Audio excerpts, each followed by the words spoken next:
Hey, they turned the wow, they turned the TV to face us, for God's sakes, everybody.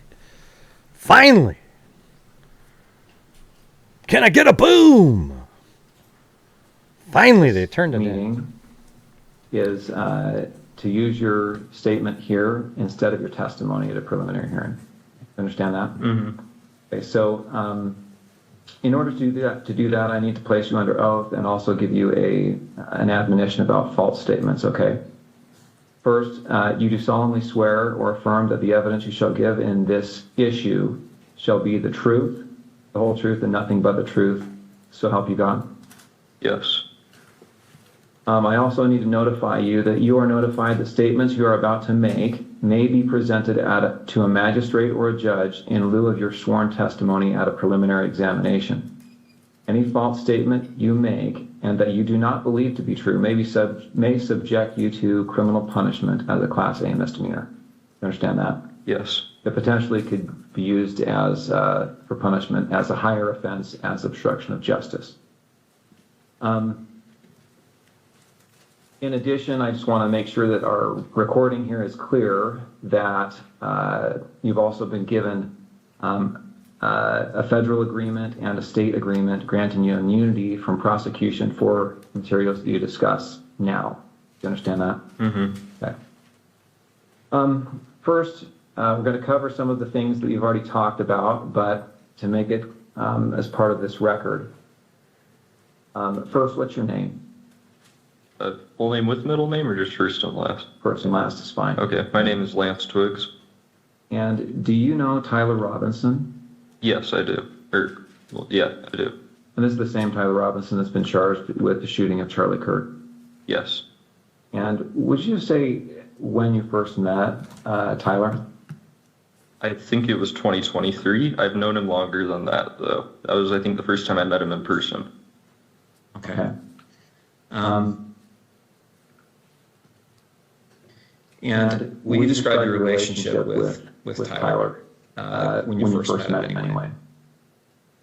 When I first met him, I didn't know him super well. He was just a new roommate, so I knew he knew my friend group, and I knew he liked playing games, but that's about it when we first, when he first moved in. Okay. Before we go on, I realized my mic was muted at the outset. Was yours on, your microphone? No, Okay. I'm going to repeat those admonitions just to make sure we got it recorded. Okay, so again, I place you under oath. Just to make a record, I'm going to do it again. You do solemnly swear that the evidence you shall give in this issue shall be the truth, the whole truth, and nothing but the truth, so help you God. Yes. And again, I'm going to give you the false statement admonition. Sorry, hold on. They're saying that it's echoing, so I think this one's mic is on. Okay, sorry. Okay, you don't unmute my mic. That's fine. Okay. Okay, so we should be good. All right.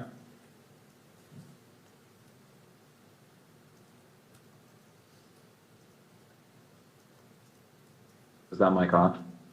Yes. Okay, great. Sorry.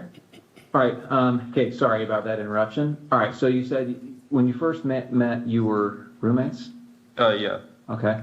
And then at some point, your relationship progressed to something more than just roommates, is that right? Mm-hmm. When was that? I think we started dating 2 or 3 months after he moved in. Okay. And where did you live at that time? St. George, in an apartment complex. And is that apartment the same place you lived on September 10th? Yes. When you lived there with Tyler, were you in the same room? Did you live in the same room or different rooms? No, separate rooms. And at that time, let's say September of 2025, what were you doing with your life? Were you working, school? I was working. I was doing like bathtub and shower repair and stuff in new construction. Okay. How about Tyler? I think he was both working. I think he was working for an electrician company then, and he was also in a trade school for being I don't know, higher ranking electrician. I'm not sure how the trade system works for that. Okay. But yeah, I think he was both.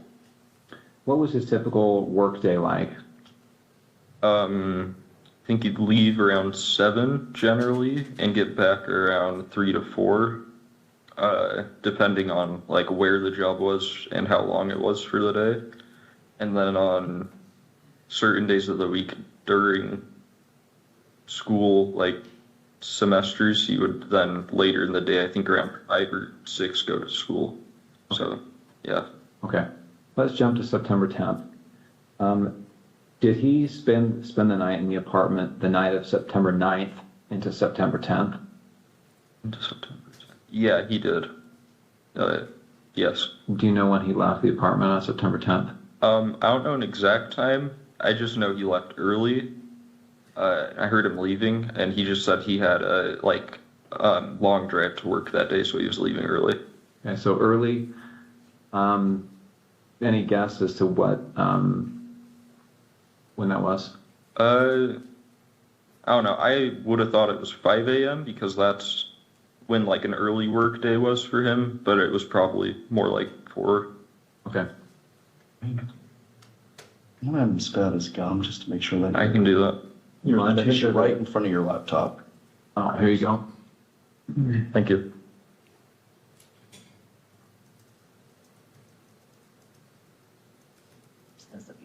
Thank you.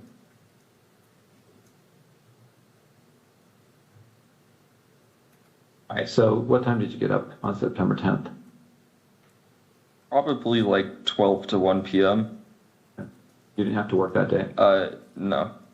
And did you hear from Tyler? Did he call or text you before then? No, he sent that message in the group chat I mentioned, but he didn't message me directly at all that day. Okay. When did you first hear from him on September 10th? It was at 11 o'clock with that like automated message. Okay, 11 p.m. Yeah.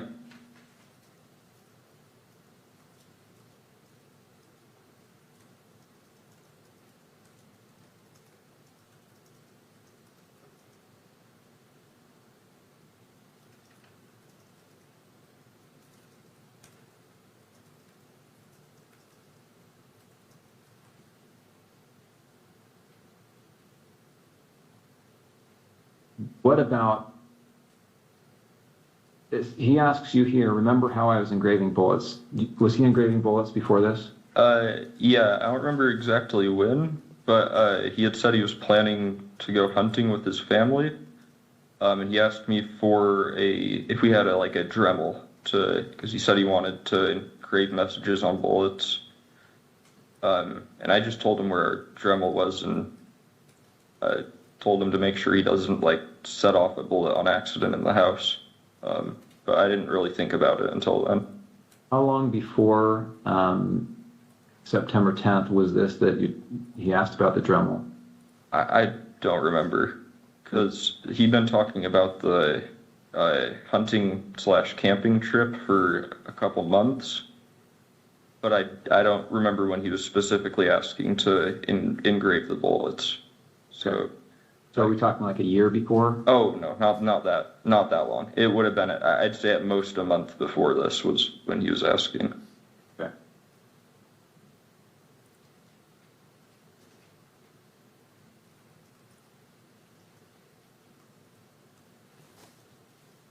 Okay.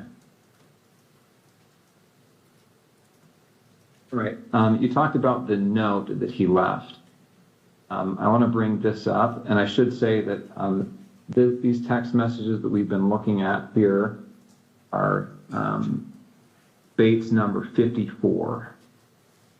Okay, the notes have been titled 16.3 with a note, and this is Bates number 58.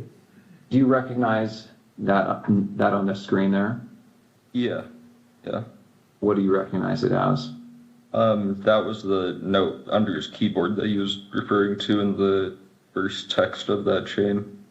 Okay, so where did you find this? On his desk underneath his computer keyboard. And I assume you read it. Yeah. And then what did you do with it after you read it? I believe I just put it back down on the desk after I took a picture of it. Okay. And again, the time you read it was probably around 11 o'clock or so on the 10th. Yes. The night of September 10th. Mm-hmm. Right. And did you ever see that again after you placed it back on his desk? No, I don't think I did. And that was a desk in his bedroom? Yes. And that's a separate bedroom than your bedroom? Yeah. I now want to go to what's been titled 16.2. And do you recognize this series of messages here?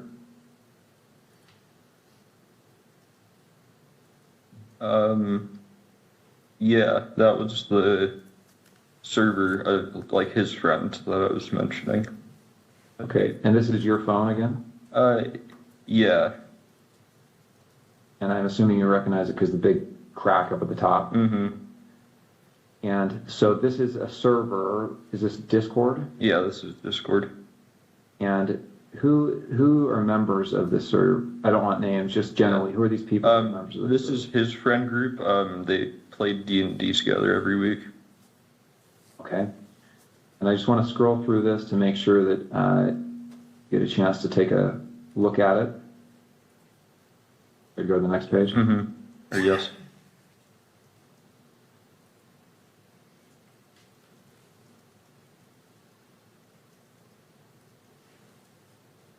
So Tyler Icom, who's that? That's Tyler Robinson. And these other people are just others that are members of the server. Yes. Jug, Barnaby, Marina, DM. Mm-hmm. Yes. Yeah, like DM means Dungeon Master. So these are like, most of them are names they're using in the game they're playing currently. Got it.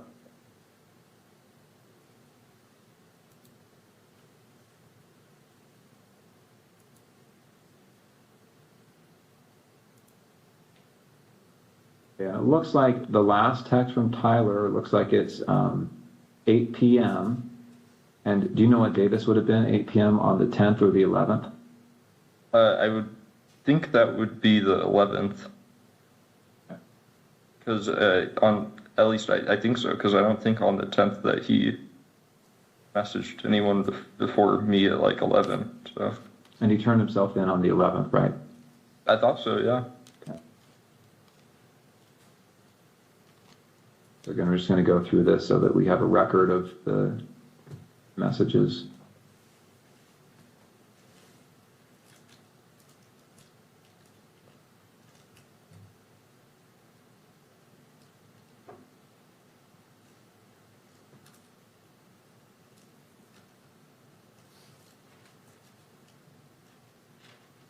Is that an accurate recording of that thread?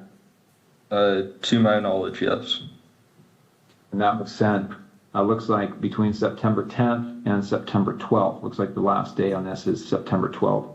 Screen? Yes.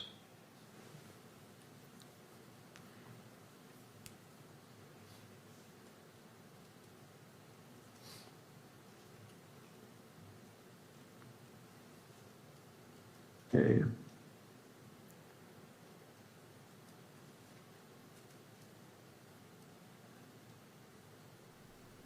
All right, so again, those messages covered from September 10th to the evening of September 11th. Now, September 11th, what time did you see Tyler on September 11th? Yes. When did you first see him on September 11th? So this is the day after the shooting. Yeah, I saw him when I woke up. Like I said, he was up and around doing a lot of stuff around the house. And then I think I saw him after that message where I said I'll come home and say I'm doing laundry, because I didn't want him going to my parents' house right then when he said there was probably cops outside. So I went back home, and it was just him there, and I said bye to him, and then he drove off. So I just went back to my parents' house.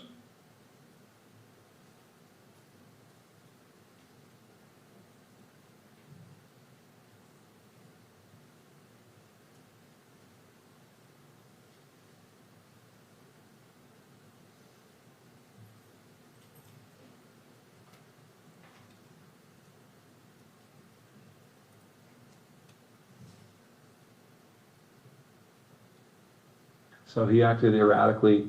Was he pacing? Was he just sitting down, relaxing? No, he was walking around a lot. Right, and that's within the home. Mm-hmm. And did he talk about what he had done? Didn't go into detail. I just asked him in person if what he said was true the night before, and he said it was. He started crying a little bit and said he wishes he hadn't done it. And then kept going around and just doing stuff, I think, to keep himself busy or distracted or something. Okay. Did he talk about what he was going to do next? And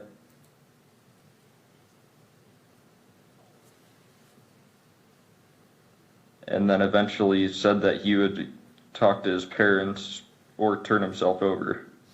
Okay.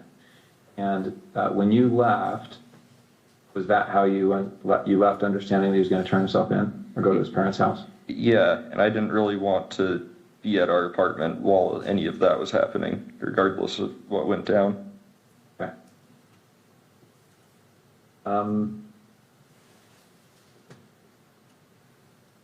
Okay, before he came home, had you seen the press releases, any of the media on this? I'd seen one Instagram link a friend of mine had sent in our group chat, Okay. but I hadn't really looked into it at all.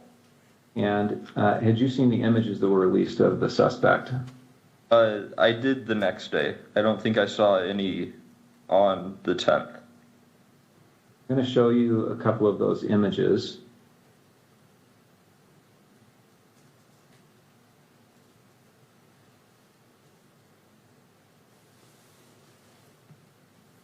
Okay, I'm on the FBI's website. You can see the URL there at the top. This is some press release about this event. And here on the screen, you see these, looks like there's 2 rows of 3 images. Mm-hmm. Do you recognize the person in these images? I wouldn't say it with 100% certainty just because of camera quality, but that looks like him in terms of the shoes he's wearing, the sunglasses. I don't think I'd specifically seen him wearing that hat, but he was usually wearing a hat, and then jeans. So it definitely, especially the bottom, the last 2, definitely do look like him. Oh, they do look like Tyler Robinson. And you talked about that with your friends, right? This looks like him. Yeah, his friends. Yeah, I don't know if I don't remember if I talked about it with any of my friends. And then since I didn't have my phone after that for a while, and I still am not using social media, I don't know on my friends' end. Okay. All right, I want to back up a little bit now. We've talked about September 10th, but let me get a little bit of context here. So, did you game with Tyler? Yeah. What kind of games? We played some just kind of party games together, like anything that would be multiplayer with a group of friends. There was one game he really liked called Sea of Thieves, where you play as like a pirate, and you can fight against people, but most of it's just like fishing, fighting sharks, skeletons kind of stuff. We played some co-op games where it's like you both have to work together to win in whatever way. Way back when I was just out of high school, when I first knew him online, we played some like shooting games together, but I didn't know him very well, so that was just when we had like a whole friend group on to play, and he was someone that my friends invited. Okay. Did you and he ever talk about politics? He did more than me. I don't really keep up with politics very much. He'd usually talk about stuff he heard on the radio on his drive to work in like their work car, since it sounds like their whole crew went in the same car most of the time. But I wouldn't say super consistently, because it wasn't a topic I really contributed much on. How about Charlie Kirk? Did you ever talk about Charlie Kirk? I personally had never heard him talk about Charlie Kirk before specifically. Okay. How about political issues? So did you ever talk about gender identity issues and LGBTQ rights? No, not really. Usually if he did talk about politics stuff, it was relating to Trump or current like policies being like issued or voted on, I think. But yeah.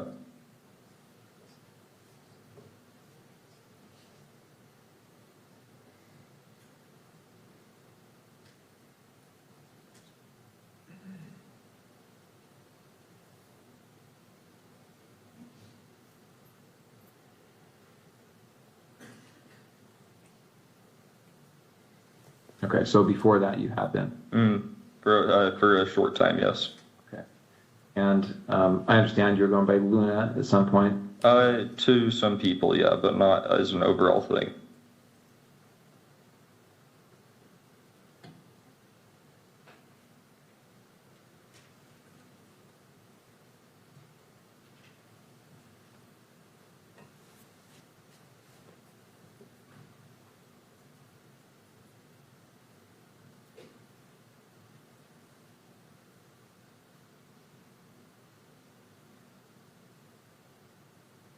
Sure. Okay. Okay. I think that's all the questions I have for this portion. Let me check and see if I've missed anything.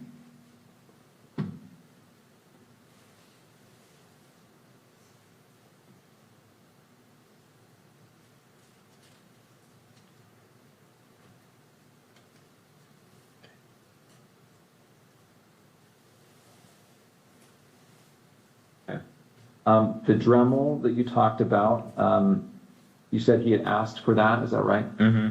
And had he told you it was to inscribe bullets? Yeah. And so did you have a Dremel then? Yeah.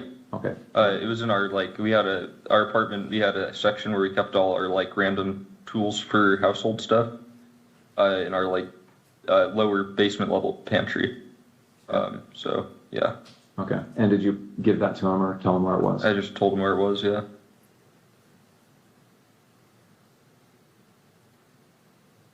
Okay, I'm going to go ahead and end the recording for the 1102 purposes.